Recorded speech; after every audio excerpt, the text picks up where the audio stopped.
అంతరిక్ష రంగంలో మరో చారిత్రక ఘట్టం నమోదైంది. భారతదేశపు అతిపెద్ద ప్రైవేట్ ఉపగ్రహం మిషన్ దృష్టిని విజయవంతంగా ప్రయోగించారు. అమెరికాలోని కాలిఫోర్నియా నుంచి స్పేస్ కు చెందిన ఫాల్కన్ 9 రాకెట్ ద్వారా ఈ ఉపగ్రహాన్ని కక్షలోకి ప్రవేశపెట్టారు. బెంగళూరుకు చెందిన స్టార్టప్ సంస్థ గెలాక్సీ ఐ రూపొందించిన mission Drishti electro optical synthetic aperture radar సెన్సర్ల సాంకేతికతతో పనిచేస్తుంది. ప్రపంచ అంతరిక్ష చరిత్రలో ఈ తరహా టెక్నాలజీతో పనిచేసే మొట్టమొదటి ఉపగ్రహం ఇదే కావడం విశేషం. సాధారణ ఉపగ్రహాలు కేవలం వెలుతురు ఉన్నప్పుడు మాత్రమే స్పష్టమైన చిత్రాలను తీయగలవు. అయితే మిషన్ దృష్టి మాత్రం పగలు రాత్రి అనే తేడా లేకుండా వాతావరణం ఎలా ఉన్నా అత్యంత స్పష్టమైన చిత్రాలను పంపే సామర్థ్యం కలిగి ఉంది. ప్రస్తుతం మిషన్ దృష్టి ఉపగ్రహం పనితీరును పరిశీలించే ప్రక్రియపై దృష్టి సారించినట్లు గెలాక్సీ ఐ సీఈఓ సుషయ్ సింగ్ తెలిపారు.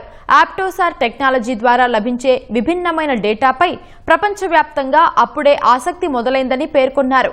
మిషన్ దృష్టి ఉపగ్రహం నింగిలోకి ప్రవేశించడంపై ప్రధాని నరేంద్ర మోదీ హర్షం వ్యక్తం చేశారు. భారత అంతరిక్ష ప్రస్థానంలో ఇది ఓ మైలురాయిగా అభివర్ణించారు.